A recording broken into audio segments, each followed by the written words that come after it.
Welcome along, Racing to Win. We're going to preview Wednesday night at Happy Valley. It is Hong Kong's twice weekly preview show and a 9-race program coming up at the City Circuit this week. Joined by, on the panel, Tom Wood and Paul Lally. And Tom, have you recovered from a weird day on Sunday?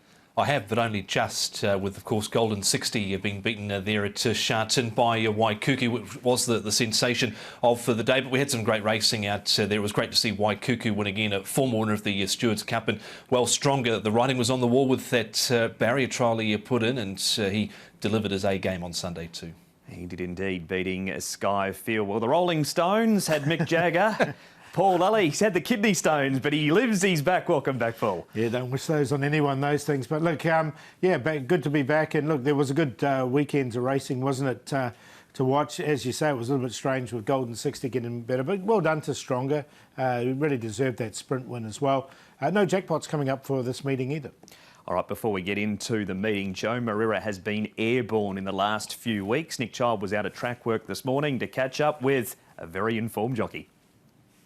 Well, it's all about the good quality of horse that I've been giving. I mean, of course, I've been working hard to get on those decent horses, and fortunately the trainers and owners are willing to support me.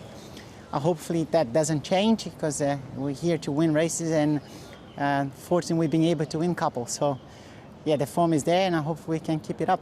It certainly puts you in a nice position. You're 15 clear in the Jockeys Premiership. Obviously, you've certainly sort of stamped your mark on that at this stage.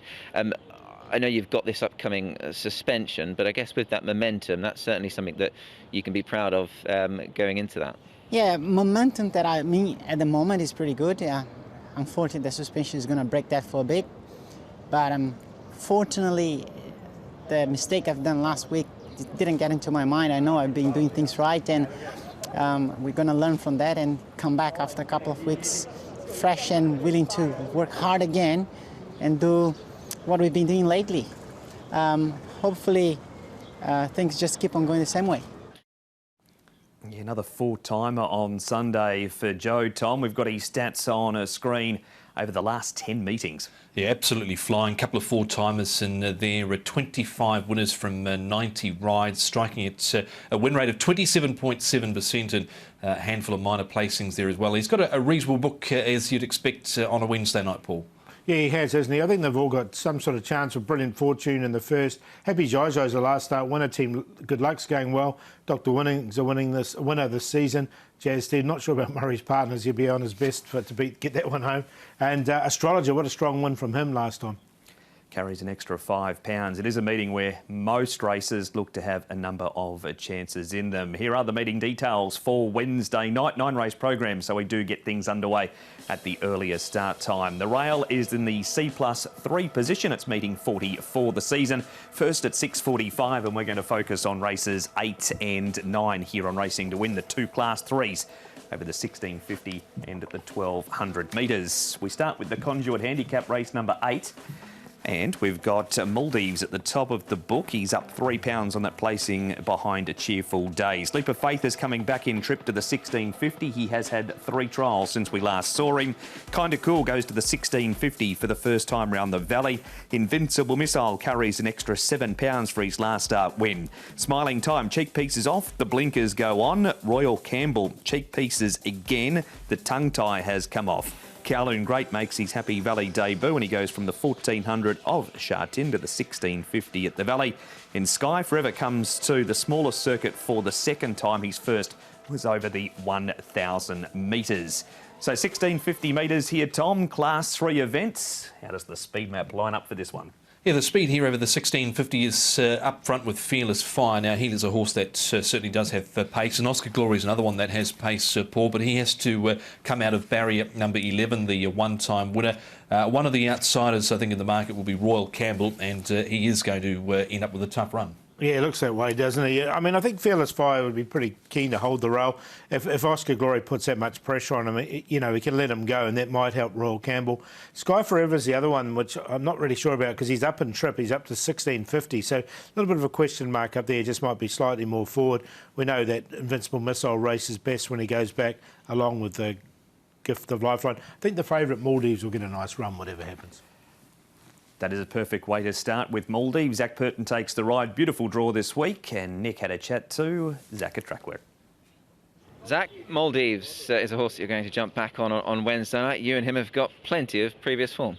Yeah, he's been a good horse to me over the years. I've won a few races on him and looked like I was going to win a few more as well, but yeah, he can be a little bit tricky, although he looks as if he's ironed those things out now, and he seemed to get around the valley quite well last time, so let's hope he's in the right frame of mind.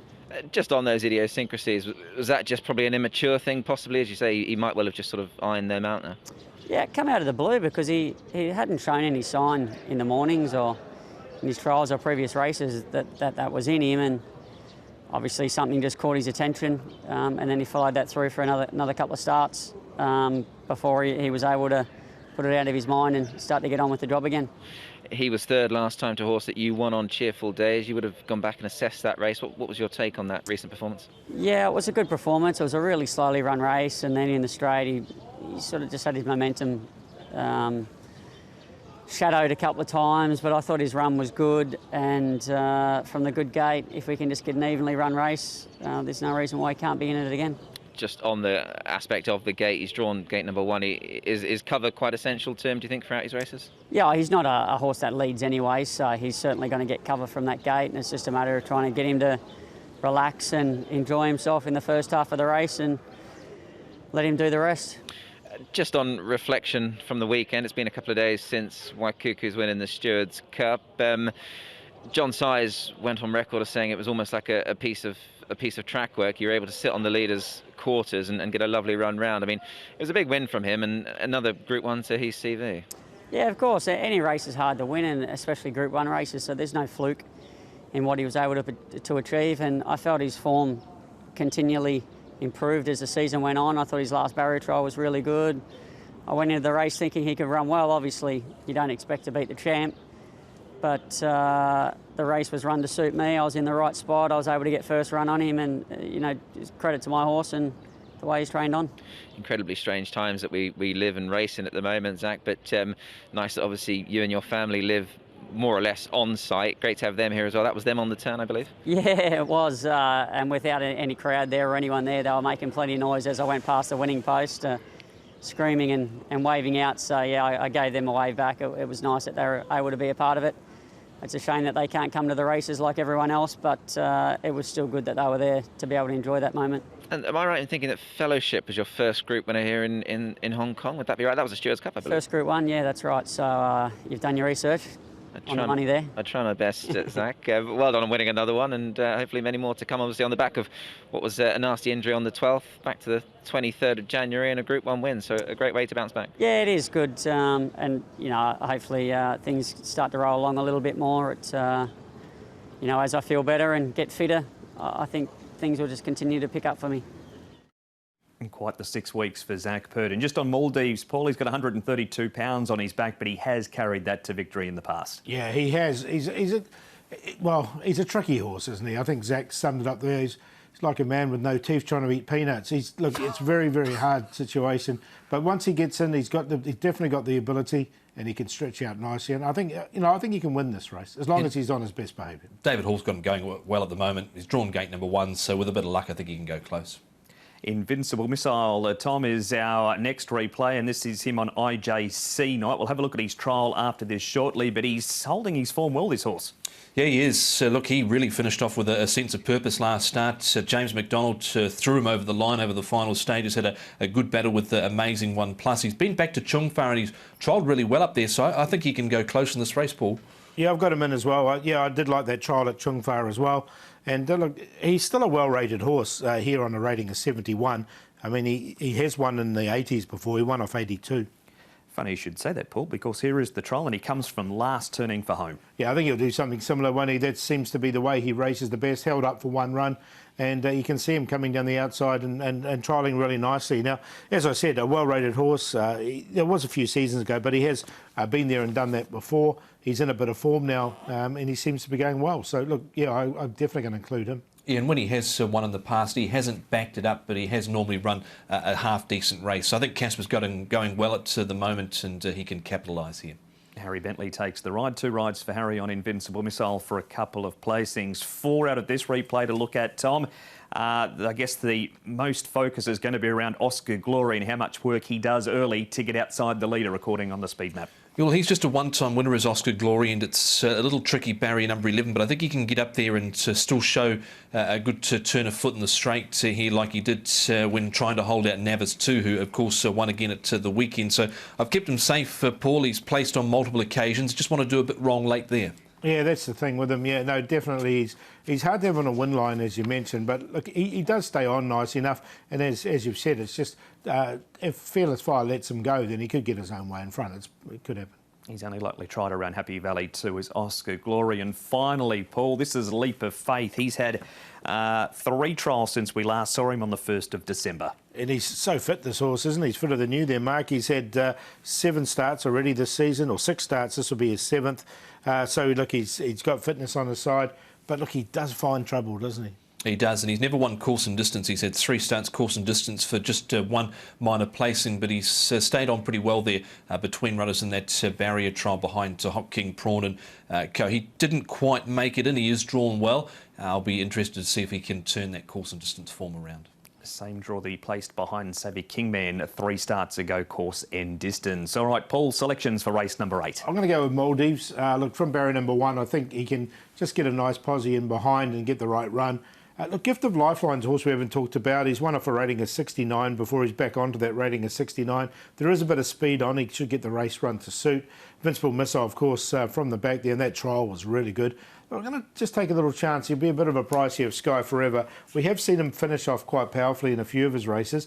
Up to 1650, son of not a single doubt. He's only had the 7 starts, and if he gets any sort of run, I thought he might feature as well. 1, 5, 4 and 11. Agree with Maldives. He's on top. I think he can go close in this race with his draw. Zach Purton riding him. David Hall, his stable's going nicely at the moment. So Maldives to beat Invincible Missile.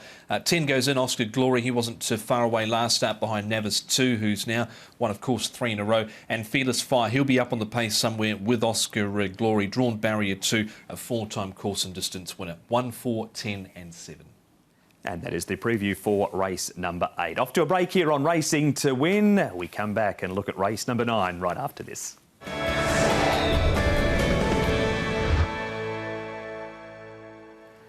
You are watching Racing to Win. This is Hong Kong's twice weekly preview show. We've already seen race number 8, so it's time now to look at race number 9.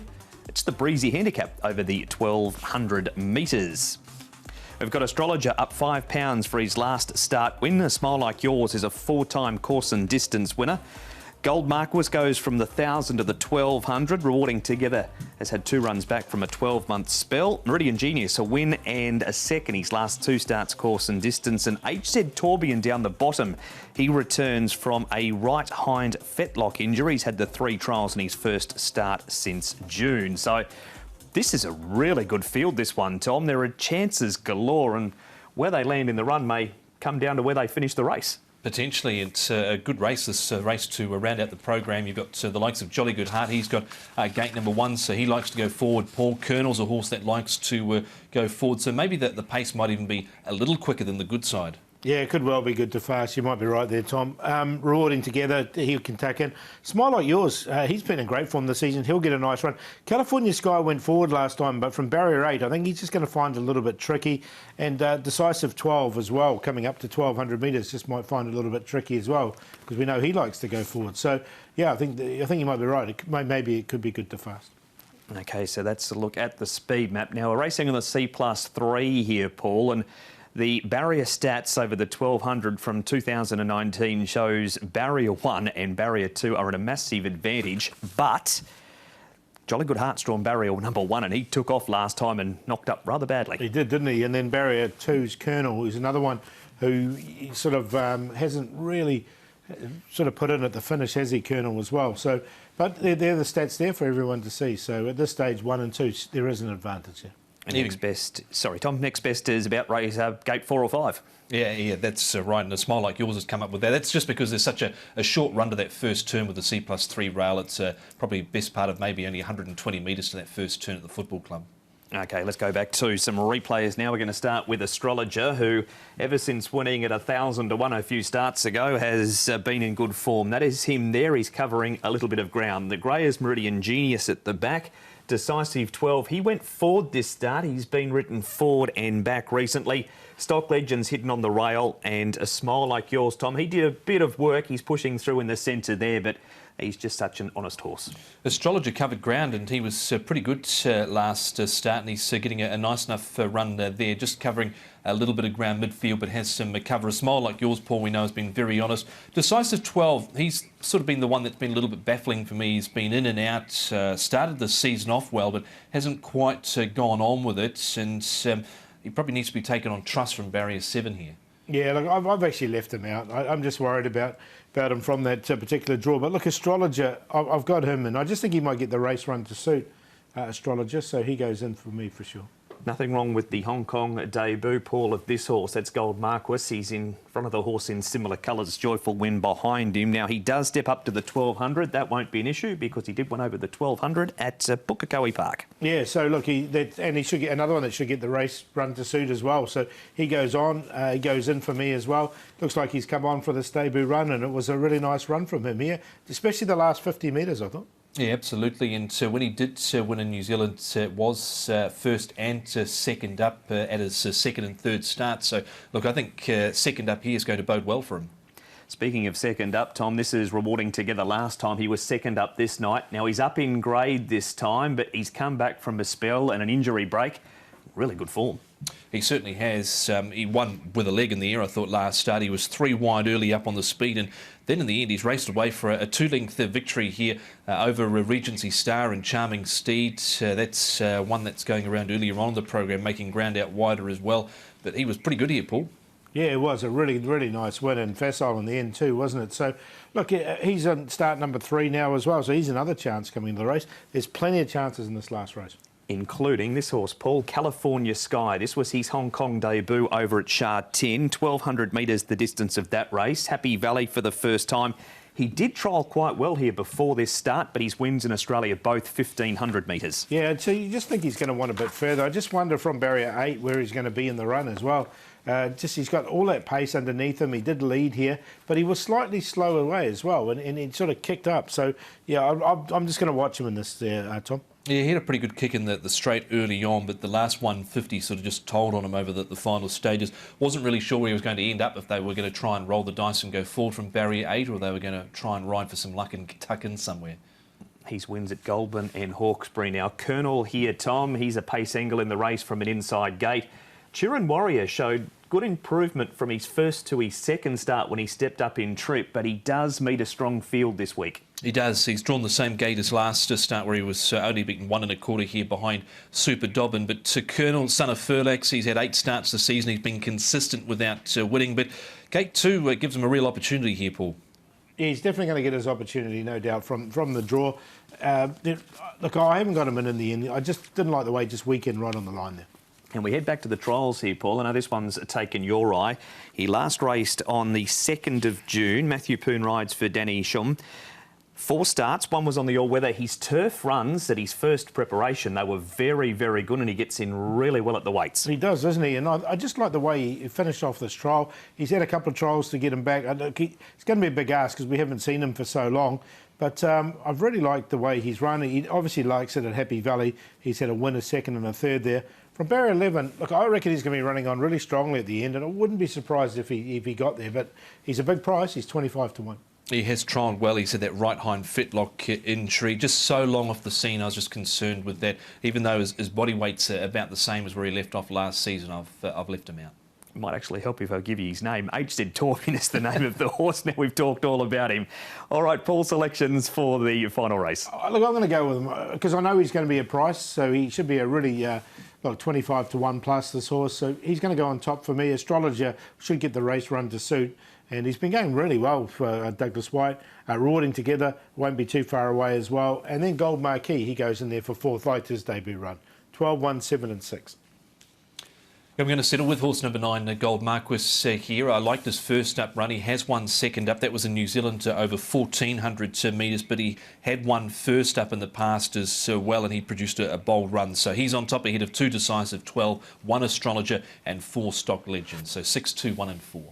And that is the preview for race number 9. We've seen the last 2 races. Paul, what about the first 7 who caught your eye?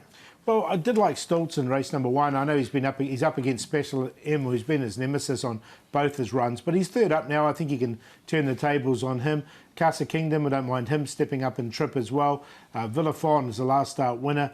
Go for T, I think, can run a race at a bit of a price as well. I think he's a definite chance. And I thought really like Scotch Tycoon's win with his first start at Happy Valley. Improved a lot from start 1 to start 2. And you can see a breakdown of each and every race on the website, hkjc.com. Click on audio and video. We need a best bet, a long shot and a play, Paul. Yeah, going to go with Stoltz in race number 1, get it over and done nice and early. I think he can overcome his nemesis here, Special M, and win the race. So race 1, number 3, Stoltz. Zach Purden will be jumping aboard. And inform Harry Bentley on Go for T. He's only had the 2 starts so far. He's dropped 28 pounds in those 2 runs. I think he's ready to go, and he tried really nicely at Happy Valley before his debut. And the play in the first, Special M, Stoltz and Heart Conquered a QQP. Best comes up midway through the card. Race 6, Regency Star for Alexi Bedell. He's drawn a good gate here when he was able to draw inside of for barrier 5 a couple of runs ago. He was able to win, so with a good draw. And value in race 3, the Class 5, Mission Smart, who's had 3 trials to prepare for this. First up since June, he goes in and nearly fine. Doctor Winning Bulletproof the play for the QQP, race 5. Best bet, race number 5, Bulletproof, the 7, Zach Purton, Ricky Yu combined. They've had 3 runners together for a win in 2 seconds. Gift of Lifeline gets in well at the ratings. 2-time course and distance winner off a rating of 69 and 67. The play also in race 5. The forecast with the 7, Bulletproof, and the 9, La Puta. So that has been racing to win, Tom. Then Sunday it's back to Sha-Tin, and the 4-year-old series kicks off with a great field in the Classic Mile. Yeah, can't wait for that to see packing victory. Romantic Warriors for Danny Shum. Paul got 2 strong charges in the race. Yeah, it looks like a really good race. I'm on with the Irishman still as well, so it's going to be a good one. That has been racing to win. We'll see you at Happy Valley on Wednesday nights. Bye-bye.